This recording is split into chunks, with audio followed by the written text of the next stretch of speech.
Good morning friend, कैसे आप लोग? सब अच्छे होंगे। सभी को मेरे तरफ से राम राम, राधे राधे। तो आज का जो है टॉपिक आपका है second week of important current affairs for SBI clerk mains and SPFU mains. तो हम सेकेंड वीक ऑफ जनवरी की बात करेंगे 2025। तो चलिए स्टार्ट करते हैं। ज़्यादा घुमा फिरा के बात नहीं करेंगे। तो प्लीज़ लास्ट तक देखना, बस एक रिक्वेस्ट है। और सारे क्वेश्चंस को अच्छे से करंट अफेयर्स को पढ़ना। और टेलीग्राम किसी को ज्वाइन करना हो तो वो कमेंट बॉक्स में लिंक रहेगा, वहाँ से आप ज्वाइन कर लेना। अगर किसी को पेड बैच में आना है तो वो आप वहाँ से मुझसे आप डायरेक्ट बात कर सकते हो। ठीक है। तो सबसे पहली बात, जब भी आप एसबीआई का पेपर दे रहे हो, एसबीआई का जितना भी न्यूज़ है उसको कवर करना है। ठीक है।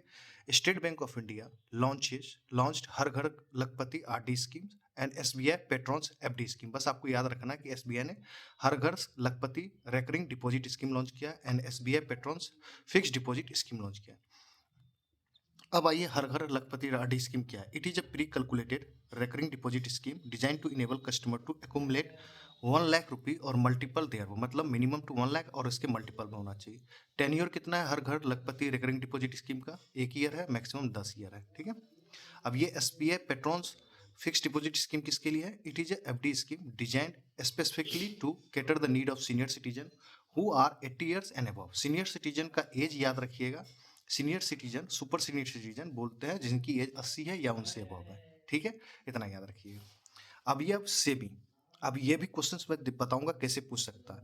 C F H Cosmea financial holding get SEBI approvals to launch mutual fund business. But आपको याद रखना है कि कॉस्मिया फाइनेंशियल होल्डिंग्स ने लॉन्च किया म्यूचुअल फंड बिजनेस। किसने अप्रूवल दिया? सेबी ने। इसके जो लीड कौन करेंगे? सैम घोष, इसके सीएफएच के। और same thing other three capital और कर चुका है। Recently launch mutual fund business Unifi Capital, angel one asset management company. देखो, म्यूचुअल फंड का दूसरा नाम होता है एएमसी, एसेट मैनेजमेंट कंपनी। और जियो फाइनेंशियल, ब्लैक रॉक, एएमसी। ठीक है। तो आपको हो सकता है कि ये चार नाम पूछ ले और पांचवा भी दे दे, बोले कि इनमें से कौन सा अभी रिसेंटली में म्यूचुअल फंड बिजनेस स्टार्ट नहीं किया। या हो सकता है कि पूछे कि ये चारों नाम दे दे, पूछे कि रिसेंटली अभी कौन सा म्यूचुअल फंड बिजनेस लॉन्च किया है। तो आपको ये वाला जवाब देना है, ये तीन भी याद रखना है। ठीक है, क्वेश्चन इस तरह से पूछा जाता है। चलिए, दो क्वेश्चन हो गए। अब आइए थोड़ा सा इसके बारे में बात करते हैं। DFS secretary, department of financial, जो सेक्रेटरी हैं, Nagaraju Medirala launches revamped e auction portal जिसका नाम है बैंकनेट। अब इसका फुल फॉर्म है बैंक एसेट ऑक्शन नेटवर्क। अब इसका ऑब्जेक्टिव क्या है? ठीक है। Design for the e auction of properties from all public sector banks. मतलब ये एनपीए को कवर करने का तरीका है कि अगर आपका एनपीए हो गया, जो प्रॉपर्टी वगैरह पे मान लो कि आपने प्रॉपर्टी गिरवी रख के आपने लोन लिया था, ठीक है, उसको ऑक्शन करने की बात हो रही है कि मान लो कि एनपीए हो गया तो इसको ऑक्शन करते हैं। बस सिंपल सा याद रखना कि किसने लॉन्च किया? डीएफएस सेक्रेटरी है नागराजू मेडिरला। क्या नाम है? बैंकनेट, बैंक का bank asset auction network. Objective याद कर लेना है और कुछ नहीं। ठीक है। ये भी इंपॉर्टेंट है। First male footballer to get US presidential medal of freedom. America का हाईएस्ट सिविलियन अवार्ड है। ओके। किसको मिला है? लियोन मेसी को, captain of Argentina mens football team. और इसके अलावा टोटल 19 पीपल को मिला है, मतलब लियोन मेसी को लगा के टोटल 19 पीपल को मिला है। बट जब सबसे बड़ा नाम लियोन मेसी का है जो आपसे पूछा जा सकता है। स्टैटिक के तौर पे देखा जाए तो फर्स्ट फीमेल फुटबॉलर को मिला था, उसका नाम था मेगन रेपिनोय, 2022 में मिला था। ये भी याद रखिएगा। ओके। अब ये भी क्वेश्चन है, देखिए। Punjab and Sind bank to launch instant loan scheme for MSME based on GST invoice. मतलब इसमें क्या होता है कि इंस्टेंट लोन स्कीम दिया जाता है। ठीक है। जीएसटी इनवॉइस मतलब आपके एक साल में कितना टर्नओवर है उसका एक डेटा आता होगा ना। जैसे पेपर पे एक प्रिंट आउट आता होगा कि इतना का आपने इन्वेस्टमेंट किया, इतना का टर्नओवर है। तो उस बेसिस पे अगर आपके पैसा नहीं है तो आप इंस्टेंट लोन उठा सकते हो एमएसएमई के लिए। ठीक है। MSME borrowers up to avail loan up to 25 lakh rupee.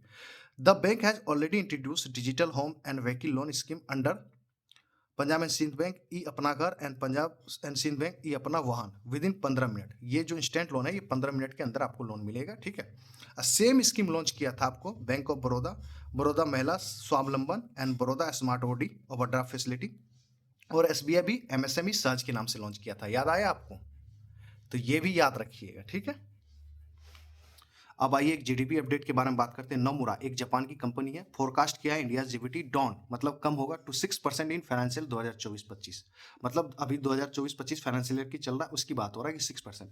Previous projection कितना किया था? 6.7%। अब देखो क्वेश्चन ऐसे नहीं पूछेगा, आपसे पूछेगा कितना बेसिस पॉइंट कम किया गया है नोमुरा की तरह, तो आप देखोगे तो 30 बेसिस पॉइंट कम किया गया है। नहीं, 70 बेसिस पॉइंट। 6.7 पहले था और 6% अब किया गया, तो मतलब 70 बेसिस पॉइंट, 70 बेसिस पॉइंट कम किया गया है। ओके, अगर इसको पॉइंट में बोले तो 0.70।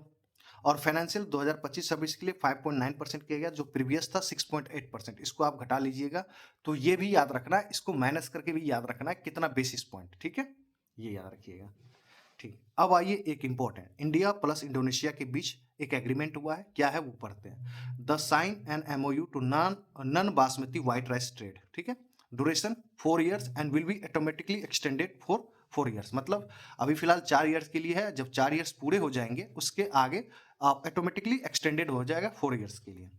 ऑब्जेक्टिव क्या है? India will supply 1 million metric ton, मतलब 10 lakh metric ton of non basmati white rice to Indonesia per year. ये याद रखना है, 1 million बराबर 10 लाख होता है। ठीक है, India will supply 1 million metric ton of non basmati white rice to Indonesia per year. ठीक है, एक्सपोर्टेड बाय, कौन एक्सपोर्ट करेगा इंडोनेशिया को? National cooperative export limited. अब एक्स्ट्रा इंफॉर्मेशन जो आज के एग्जाम में पूछा जाता है आज की डेट में, Indonesia is India 8th largest trading partner. ठीक है, इंडिया का 8वां लार्जेस्ट ट्रेडिंग पार्टनर कौन है? इंडोनेशिया।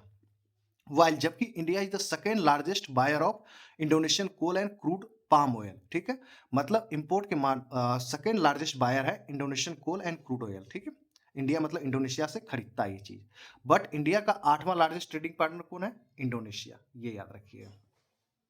अब ये एक पोर्टल है, ये भी याद रखना, Amit Shah to launch Bharatpol portal for real time international police assistant, like ये इंटरपोल की तरह है। ठीक है, किसने डेवलप किया है भारत पोल पोर्टल को? सीबीआई ने। ऑब्जेक्टिव क्या है? To facilitate Indian law enforcement agency enabling real time information and sharing for faster access to international police assistant. मतलब इंटरनेशनल जो इंटरपोल में जो जैसे चीजें होते हैं इंटरनेशनल पे, जो इंटरनेशनल स्टैंडर्ड को मेंटेन करने के लिए ये बनाया गया है। ठीक है, सब डेटा यहाँ पे अपडेट रहेगा, ये सारी चीजें वो चीज। ठीक है, तो ये चीज रखना है।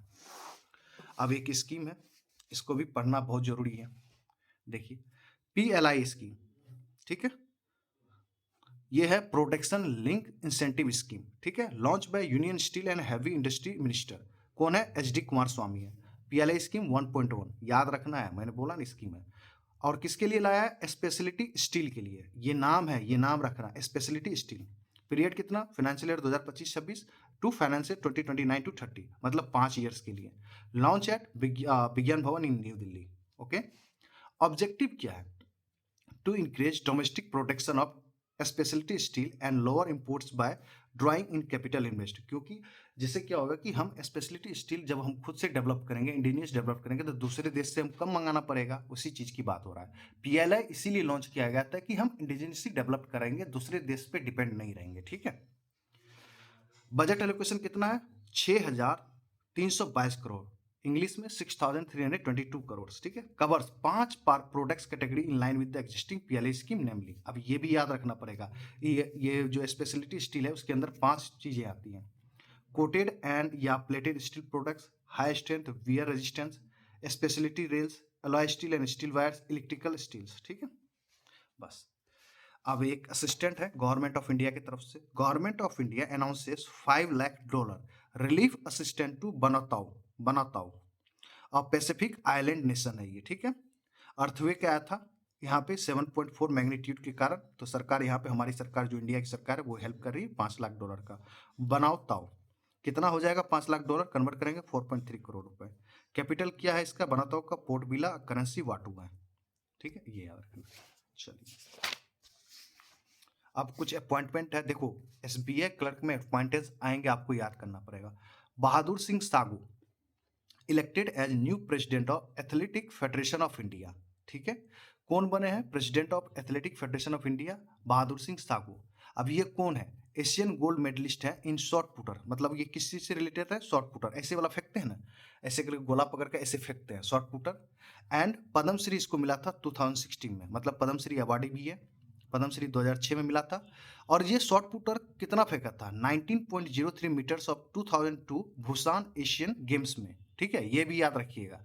कहाँ पे? 2002 बुसान एशियन गेम्स में इसने 9.03 मीटर्स फेंके थे, इसलिए इसने इसे लिखा एशियन गोल्ड मेडलिस्ट। कितने साल के लिए बना है? 4 इयर्स के लिए। किसको रिप्लेस करेंगे? एडिले सुमेरवाला। कंसेक्यूटिव थर्ड टर्म रहा था, मतलब लगातार 3 बार ये रह चुका है। ठीक है, आपको बस इतना याद रखना है। Got it? अब आइए, ये भी अपॉइंटमेंट बढ़िया है कि न्यू स्पेस इसरो चीफ कौन बना है। तो सबसे पहली बात है वी नारायण जी, कितने नंबर का? 11th चेयरमैन ऑफ इसरो बने हैं। टेन्योर कितना होगा? 2 साल या अंटिल फर्दर ऑर्डर। ओके, किसको रिप्लेस करेंगे? एस सोमनाथ जी को।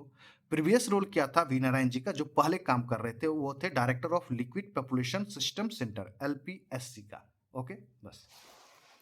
अब ये एनएसओ का जीडीपी डेटा है, ये तो याद करना पड़ेगा, 100% याद करना पड़ेगा। ठीक है, अब सुनिएगा।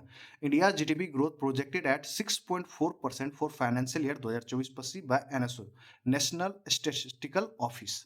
ठीक है, 6.4%। अब आइए यहाँ से, अब वहाँ छोड़ दीजिए। For financial year 2024-25 6.4%।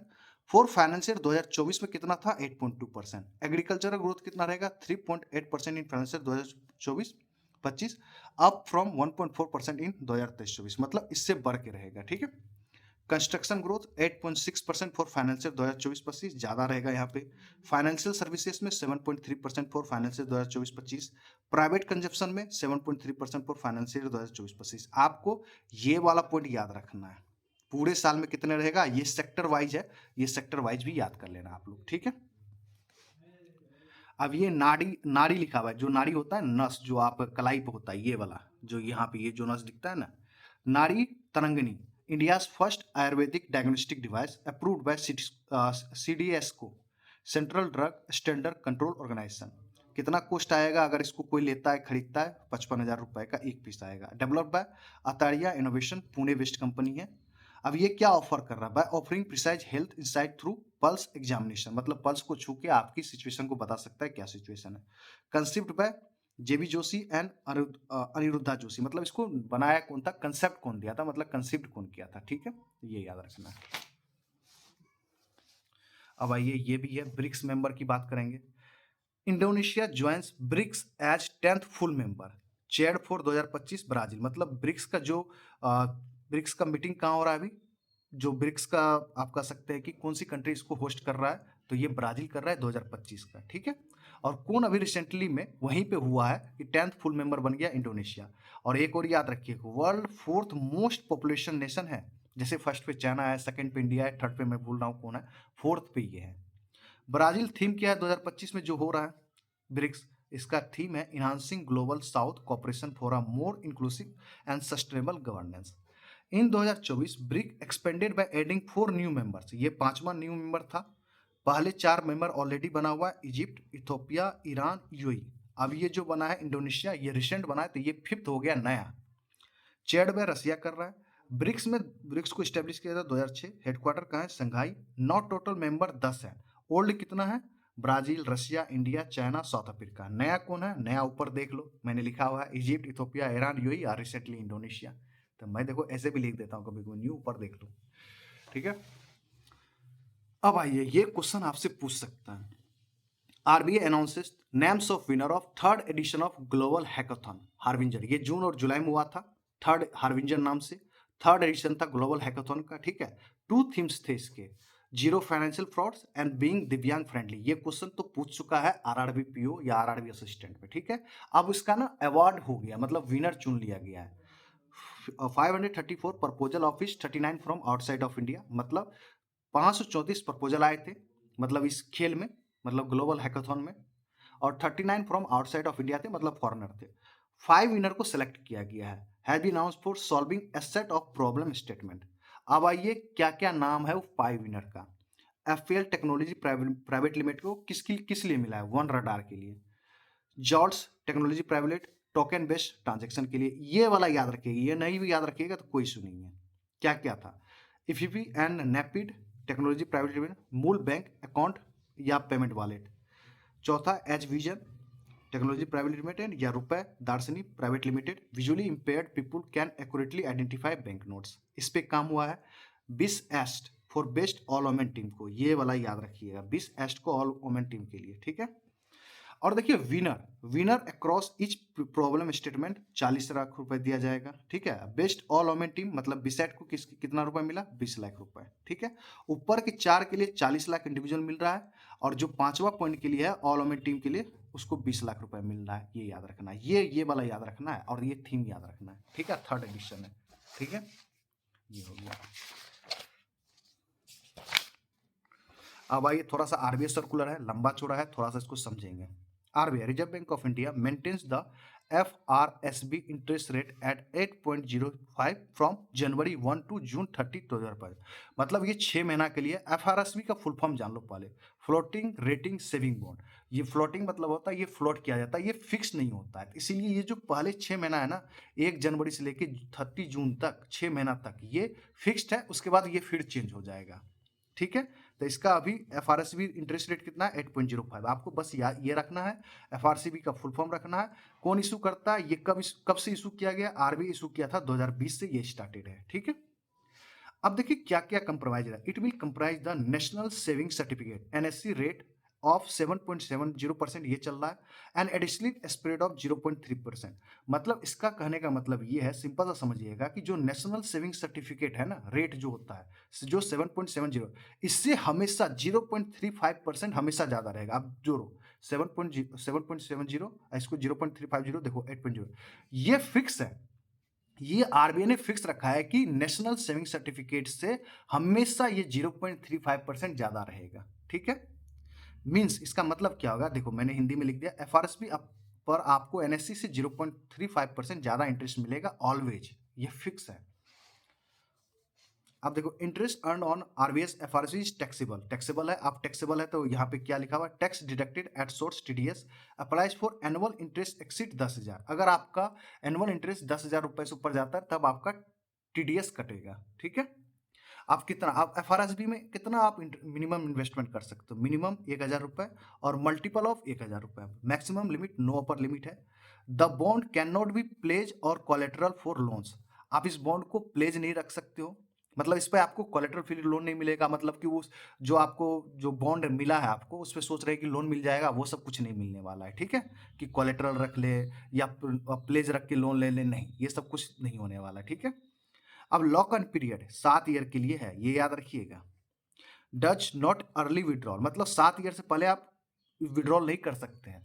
अगर आपने रख दिया, पैसा लगा दिया, तो 7 ईयर तक आप नहीं कर सकते हो, ये लॉक इन पीरियड का मतलब ये होता है, ठीक है। But except for senior citizen, अब एक्सेप्शन भी है। अब सीनियर सिटीजन के लिए क्या है, अगर सीनियर सिटीजन जिनका एज 60 से लेकर 70 ईयर, तो लॉक इन पीरियड इसके लिए 6 ईयर्स है, ये याद रखिए, कंडीशन है, एक्सेप्शन है। एज 70 से 80 है तो लॉक इन पीरियड 5 ईयर है। अगर एवव 80 है मतलब सुपर सिटीजन है तो ये 4 ईयर्स का लॉक इन पीरियड रहेगा, ये याद रखा है। नॉर्मल केस में lock in period 7 year, except for senior citizen. अब सीनियर सिटीजन में 60 से 70 के लिए 6 ईयर, 70 से 80 के लिए 5 ईयर, एवव 80 के लिए 4 ईयर, ये ध्यान रखना है, ठीक है। मैंने बता दिया आपको। अब ये आइए 18वां 18th Pravasi Bharatiya Divas begins in Odisha, inaugurate by Narendra Modi ji. Theme क्या है, थीम याद रखिएगा, डायस्पोरा कंट्रीब्यूशन टू अ विकसित भारत। कब हुआ 18वां प्रवासी भारतीय दिवस, 9 जनवरी 2025। चीफ गेस्ट कौन थे, Christine Carla Kangaloo, president of Trinidad and Tobago, ठीक है। Guest of honour at youth Pravasi Bharatiya Divas कौन थे, doctor Dev Pragad, CEO and co founder of the Newsweek, Newsweek के CEO एंड को फाउंडर है। पहले इंडिया में वर्किंग था बट अब फॉरेन में जाके रहने लगे। अब क्यों मनाते हैं, अब ये भी इंपॉर्टेंट है, अब ये SSC वाला वगैरह क्वेश्चन बन सकता है। हम क्यों मनाते हैं, क्योंकि return of Gandhi ji from South Africa to India on 9 January 1915, क्योंकि उस टाइम में महात्मा गांधी जी साउथ अफ्रीका से लौटे थे इंडिया 9 जनवरी 1915 में। फर्स्ट प्रवासी भारतीय दिवस कब मनाया गया था, 9 जनवरी 2003 में। सिंस 2015 एवरी 2 ईयर पे होता है, ठीक है। पहले हर एक साल होता था बट 2015 से 2 ईयर पे होता है। और 17वां प्रवासी भारतीय दिवस कब हुआ, इंदौर में हुआ था, ठीक है। देखिए सारा चीज मैंने बता दिया, पास्ट फ्यूचर सब। अब आइए एक इंडेक्स है, पढ़ ही लेते हैं, ये हमेशा क्वेश्चन बनता है, हेनली पासपोर्ट इंडेक्स 2025, एक साल में 3 बार आता है, याद रखिएगा। अभी वाला पढ़ लीजिए जो जनवरी में आया, पब्लिश कौन करता है, हेनली। इंडिया का रैंक कितना, 50वां है, 85 है। 2024 में कितना था, 80 रैंक था, मतलब 5 रैंक बढ़ गया है, मतलब इंक्रीज हो गए यहाँ पे। 5 प्लेस ड्रॉप्ड हो गया, मतलब हम बढ़ ही गए हैं। ड्रॉप्ड का मतलब यहाँ पे घटा नहीं है, यहाँ आप निगेटिव सेंस में सोचिए कि यहाँ की हमारी वहाँ पे बढ़ गई है, ठीक है। वीजा फ्री कितना कंट्री है, 57 डेस्टिनेशन, ये वाला याद रखिएगा। और इंडिया इसी 85 रैंक पे और कौन कौन देश सेम शेयर करता है, India shares with rank same, Niger, Equatorial, Guinea, ठीक है। ये दोनों सेम, मतलब तीन 85th रैंक पर कौन सा है, इंडिया है, नाइजर है एंड इक्वेटोरियल ग्यूना है, ठीक है, ये याद रखिएगा। फर्स्ट पे सिंगापुर है, 195 डेस्टिनेशन, ठीक है, ये याद रखिएगा। सेकंड पे जापान है, 193 डेस्टिनेशन। थर्ड पे Finland, France, Germany, Italy, south Korea, Spain, 1 2 3 4 5 6, 6 country है। फोर्थ पे 7 कंट्री है, फिफ्थ पे 5 कंट्री है, 10 पे यूएसए, लताविया, यूएई, लिथुआनिया, 6 पे UK, Australia, Switzerland, New Zealand. Last कौन है, 106 अफगानिस्तान, 26 कंट्री डेस्टिनेशन है, मतलब फ्री वीजा है इसके लिए, ठीक है। अब आइए हमारे जो नाइबर कंट्री है उसके बारे में भी तो जानकारी होना चाहिए। अब इंडिया नाइबर कंट्री का रैंक, चाइना का रैंक 60 है, भूटान का रैंक 90 है, म्यांमार का रैंक 94 है, श्रीलंका 96 है, बांग्लादेश 100 है, नेपाल 101 है, पाकिस्तान 103 है। भाई साहब बहुत नीचे है यहाँ पे। अब आइए फिर से एक अपॉइंटमेंट है, सेक्रेटरी के बारे में बात करें। Finance secretary Tuhin Kanta Pandey ji takes additional charge as revenue secretary, replace to Arunish Chawla ji, क्योंकि ये अरुणीश चावला जी क्या बन गए हैं, सेक्रेटरी इन दीपम, मतलब दीपम का सेक्रेटरी बन गए हैं। Department of investment and public asset management, मतलब यहाँ पे 2 अपॉइंटमेंट हम पढ़ चुके हैं, ठीक है। अब आइए, अब फिर से एक जीडीपी अपडेट है, इंडियाज इकोनॉमिक ग्रोथ प्रोजेक्शन, मतलब इंडियाज जीडीपी ग्रोथ प्रोजेक्शन, किसके द्वारा, यूनाइटेड नेशन का एक रिपोर्ट है जिसका नाम है world economic situation and prospect 2025 report. अब ये क्या बोल रहा है कि ये कैलेंडर ईयर की बात हो रहा है कि 6.6% इन 2025, मतलब जनवरी से 2025 में जो जनवरी से लेकर दिसंबर होगा उसके लिए, 6.7% इन 2026, मतलब 2026 में जनवरी से लेकर दिसंबर था। इसने कंज्यूमर प्राइस इंडेक्स, मतलब सीपीआई इन्फ्लेशन के बारे में बात कर रहा है कि 4.8% इन 2024 जो अभी खत्म हो गया है, अब 4.3% इन 2025 रहेगा। बट इसने और कुछ बोला है, सुनिएगा, साउथ एशियाज इकोनॉमिक ग्रोथ 5.7% इन 2025, 6% इन 2026। फिर इसने ग्लोबल वर्ल्ड लेवल भी बताया है कि ग्लोबल इकोनॉमिक ग्रोथ कितना रहेगा, 2.8% इन 2025, सेम एज 2024, ठीक है। अब आइए माइक्रो फाइनेंस के बारे में बात करेंगे। Micro finance institution network, self regulatory body for the micro finance, ठीक है। वैसे तो आरबीआई रेगुलेट करता है, बट इसको भी पावर दिया गया कि तुम खुद भी कर सकते हो, ठीक है। Extended deadline for adhering to maximum 3 lender per borrower rule by 3 months, मतलब ये 3, पहले देखो जब ये नवंबर में आया था तो 4 बोरोवर्स रखे हुए थे कि 4 लेंडर्स होना चाहिए, मतलब एक आदमी 4 माइक्रो फाइनेंस से इंस्टीट्यूशन से लोन ले सकता है। बट आरबीआई बोला कि नहीं भाई ऐसा नहीं हो सकता है, तुम ना क्या करो, अब एक आदमी 3 जगह से लोन ले सकता है, वो भी माइक्रो फाइनेंस इंस्टीट्यूशन से। तो इसको ना 3 मंथ का अथी कर दिया, एक्सटेंड कर दिया कि 1 अप्रैल 2025 तक इसको लागू करो। पहले 4 था, एक customer of 3 micro finance company से क्रेडिट ले सकता है, मतलब लोन ले सकता है, ठीक है। अब कितना लोन ले सकता है एक आदमी एक माइक्रो फाइनेंस से, such as capping outstanding loan to maximum 2 lakh per borrower, effect on 1 जनवरी 2025। और ये वाला जो डेट है 1 अप्रैल 2025 है, मतलब पैसा के मामले में, उसने बोला कि 1 जनवरी 2025 से लागू कर दो, बट जो आपको 3 वाला रूल बनाना है वो 1 अप्रैल 2025 तक इसको लागू करो, ठीक है। तो ये ध्यान रखिएगा। तो एक आदमी एक माइक्रो फाइनेंस से 2 लाख, मैक्सिमम 2 लाख रुपए लोन ले सकता है, ठीक है। अगर it also directed its member to stop providing loans to customer whose overdue amount exceed 3000, अगर मान लो कि वो लोन लिया और रिटर्न नहीं किया, मान लो कि 3000 से ऊपर का ओवरड्यू रह गया, बच गया, तो उसको बोल रहा है कि आप ना उसको मत दो, या पेंडिंग है मोर देन 60 डेज तो उसको ना अमाउंट मत दो, अब लोन मत दो। अगर 3000 से ऊपर का अमाउंट रह चुका है और वो maximum for more than 60 days हो गया है, रिटर्न नहीं कर रहा है, तो उसको बोल रहा है कि इस माइक्रो फाइनेंस को कि आप ना उस व्यक्ति को लोन मत दो, ठीक है। अब आइए स्टैटिक बात करते हैं। Micro finance institution establish 2009, headquarter Gurugram, chairperson कौन है, मनोज कुमार नाम्बियार जी, ठीक है।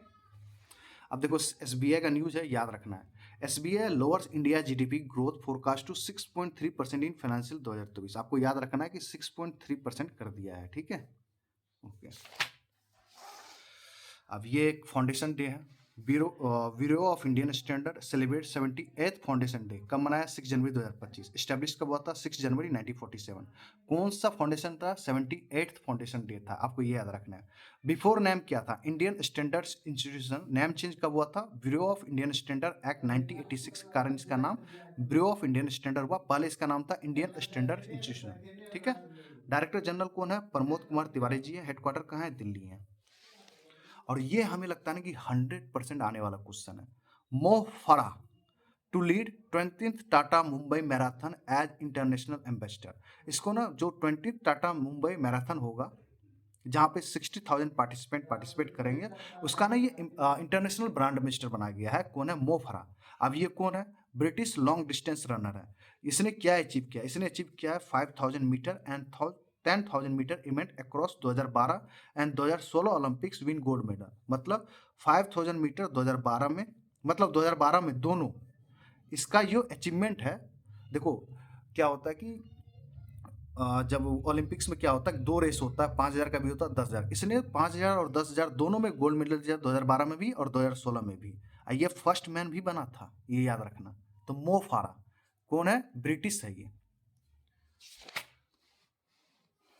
अब आइए एक और न्यूज है, बढ़िया न्यूज है, ये भी आने की पॉसिबिलिटी है। Credex receive RBI approval to operate as TReDS platform. Trade placement वही हो गया, इनवॉइस लेके यहाँ पे भी इनवॉइस। देखो ट्रेड का फुल फॉर्म याद रखिएगा, ट्रेड रिसीवेबल डिस्काउंटिंग सिस्टम। ठीक है। अब ये क्या है? India's largest supply chain finance platform. The new business will operate under the brand name DTX. अब इसका जो इसके अंदर जो नाम होगा इसका डीटीएक्स होगा, डोमेस्टिक ट्रेड एक्सचेंज। ठीक है। Right now total 5 company under TReDS platform है, मतलब ट्रेड प्लेटफॉर्म। पहला है RXIL receivable exchange of India, दूसरा है M1 एक्सचेंज, थर्ड है इनवॉइस स्मार्ट एक्सिस बैंक का है ये, फोर्थ है C2FO collaborative cash flow optimisation factoring solution, fifth जो न्यू बना है क्रेडेक्स। अब देखो यहाँ पे क्या होता है कि यहाँ पे ना आप जो GST का इनवॉइस वगैरह होता है यहाँ पे ना वो देके यहाँ से भी आप लोन उठा सकते हो। ठीक है। वही वाला सिस्टम है, मैंने इस पे एक बढ़िया वीडियो बनाया हुआ, आप देख सकते हो, मैंने ये सब करवा रखा है। ओके। अब फिर से एक आरबीआई सर्कुलर है, ये भी कर लेते हैं। RBI introduce new 50 days credit reporting rule effective from 1 जनवरी 2025। ठीक है। अब देखो ये 15 डे क्रेडिट रिपोर्टिंग रूल्स क्यों लाएंगे? जब एनपीए हो जाता, मान लो कि आपने लोन दे दिया, तो वो बोल रहे हैं ना कि पहले 1 महीना का होता था, आप देखो ना किसके लिए लाएगा? फॉर बैंक एनएफसी के लिए। रिप्लेस टू मंथली साइकिल, इस मंथली साइकिल को रिप्लेस करके। देखो इसमें क्या होता था मंथली साइकिल में, मिस्ड पेमेंट्स और defaults could take up to 40 days to appear on the credit report of the borrower. आप बोलोगे कि मंथली साइकिल लिखा हो रहा है, यहाँ बोल रहे 40 डेज। देखो 30 डेज में क्या करता था, आरबीआई के पास सोचता था बैंक्स और एनबीएफसी, बस 10 दिन क्या होता था, उस रिपोर्ट को पढ़ने में समय लगता था आरबीआई को।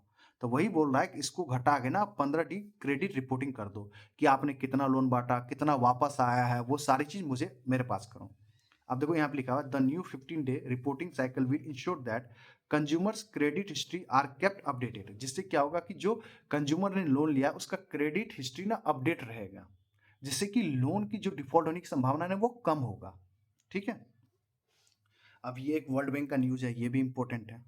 World Bank approves $35 million to enhance education in Meghalaya. Maturity period कितना है? 15 years including grace period of 5 years. ठीक है। गिवन टू मेघालय स्कीम्स, किस लिए दिया गया है ये 35 मिलियन? मेघालय में एक एम पावर स्कीम चल रहा है जिसका कॉस्ट है 45 करोड़, जिसमें 45 करोड़ में से, अब देखो 35 मिलियन वैल्यू का तो रियल वैल्यू पता नहीं, वैसे टोटल कॉस्ट है इसका 45 करोड़। ठीक है। अब एम पावर का फुल फॉर्म याद करो, multi sectoral project for adolescent wellbeing empowerment resilience, grade 6 to 12 student के लिए, मतलब 6 से लेकर 12 कक्षा तक के स्टूडेंट्स के लिए है। ठीक है। मतलब वर्ल्ड बैंक ने $35 मिलियन रुपए दिया है एजुकेशन इन मेघालय। किस लिए? मेघालय का एक स्कीम है एम पावर के लिए। ठीक है। उसका फुल फॉर्म आप याद रखिएगा, multi sectoral project for adolescent wellbeing empowerment and resilience. Grade याद रखिएगा, इसके तहत जो होता है 6 क्लास से लेकर 12 क्लास तक के स्टूडेंट्स के लिए। Okay.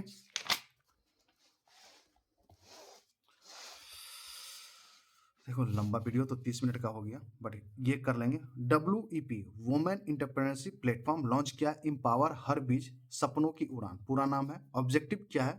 To provide women with essential skill and support to succeed retail entrepreneurship. Initially launch कहाँ किया है? 7 प्लेस पे किया गया, दिल्ली एनसीआर, पंजाब, राजस्थान, हरियाणा, एमपी, गुजरात।